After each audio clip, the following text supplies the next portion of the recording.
After a period of time known only to Allah, and after the major signs of the hour have ended, and during an ordinary day in the lives of people, then... Mom! Look.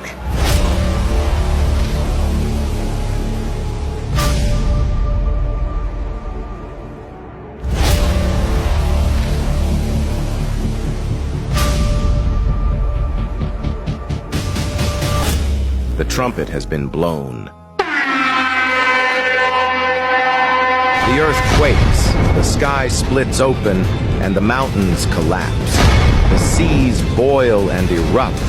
The stars fall one by one. Everyone is in a state of panic and chaos. The day a person flees from his brother, his mother, and his father. The day mother abandons her child and runs, a brother turns away from his sister. Everyone screams, "Myself! Myself!"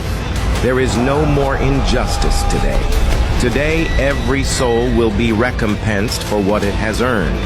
This is the promised day, the day of truth, the day of judgment. But before we start, if you love Prophet Muhammad, hit like and subscribe to the channel and praise Allah in the comments. Then Allah commands the angel of death to seize the souls of all remaining living beings. The angel of death proceeds to take the souls of everyone, one after another, until none remain alive. After that, he begins to take the souls of the angels themselves, starting with the lesser angels and moving on to the greatest among them, Jibreel, Mikael, and Israfil. One by one, their souls are taken, until none remain but the angel of death himself, standing alone in the vast emptiness, awaiting the final command from his Lord.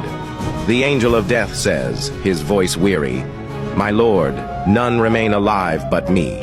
Allah the Almighty says, "Die, O angel of death." The angel of death says, "By your might and majesty, if I had known that seizing the soul was this severe, I would have begged you not to assign me the task of taking the souls of your creation." A complete silence envelops everything.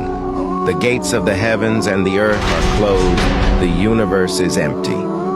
To whom belongs the dominion today? To Allah, the One, the Subduer.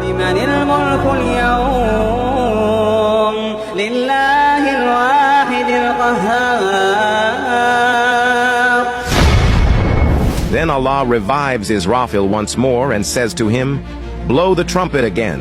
The sound of the trumpet is heard for the second time. Souls return all at once to their bodies, and all of humanity, from Adam to the last born, rise, shaking the dust from their heads.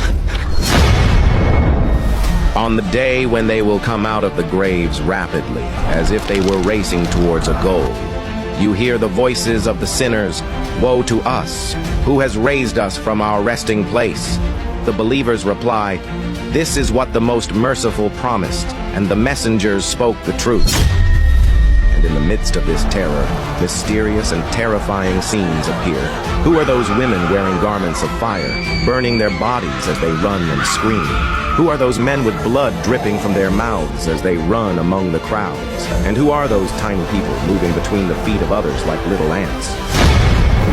Questions with no answers. Every scene holds a secret from the secrets of the Day of Judgment.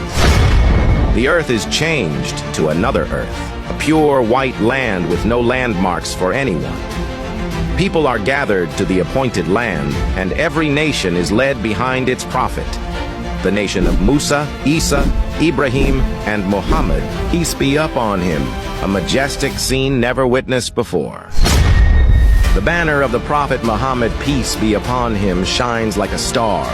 His nation, the largest in number, their faces radiant. The sun is brought near to the heads. Those whose faith is strong are shaded by Allah under his throne, while those who were negligent are overwhelmed by sweat, nearly suffocating. The scene is terrifying, and everyone is in a state of shock.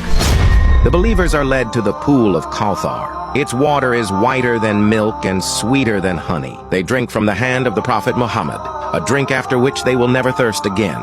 Then the people rush to Adam. "Intercede with Allah for us to begin the judgment." He says, myself, myself. Then to Noah, then Ibrahim, then Musa, then Isa. Peace be upon them all, and each apologizes. Finally, they come to Muhammad. He prostrates beneath the throne, and Allah says, O Muhammad, raise your head and ask, you will be given. He says, my nation, my nation. Here, Allah's mercy descends upon whomever He wills, and the reckoning begins.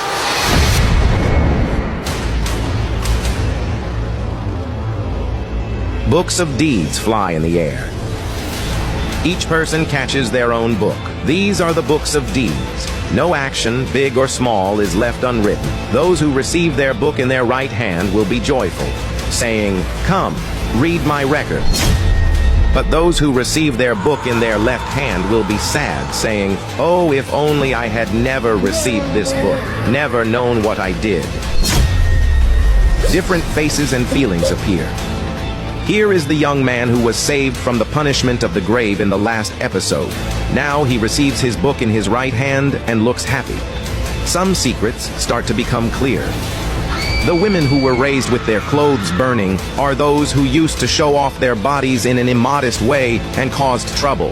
The people who were raised with blood dripping from their mouths are those who took interest, riba, and the rights of others. Those who were raised as small as ants are the ones who were proud and arrogant on earth. Did you think that we created you for nothing and that you would not return to us? The angels start calling the nation of Islam. They are the first nation to be judged. There are two types of judgment. The first type is easy. These are the good people who did good deeds in life and followed Allah's rules. Allah's mercy covers them, and their good deeds are heavier, even if they have some sins. The second type are those who disobeyed Allah and did bad deeds. They will be asked about their actions in detail, and whoever is questioned like this will be in trouble. The judgment continues for billions of people. There are different situations. For some people, their good deeds are more, and for others, their bad deeds are more. Some people will be covered by Allah and not exposed. Others will be exposed for their bad deeds. Some groups will pass without any judgment because of Allah's mercy, like the patient ones. Other groups will not be spoken to by Allah, like the atheists, and they are lost. At the end of this scene, after the judgment is finished, comes the next stage, crossing the Sirat. What will happen next? What is the purpose of the Sirat after the judgment? What does paradise look like, and what is its joy? What does hell look like, and what is its pain? Will anyone stay in hell forever, or is there hope to leave? Wait for us in part 3 to continue the journey.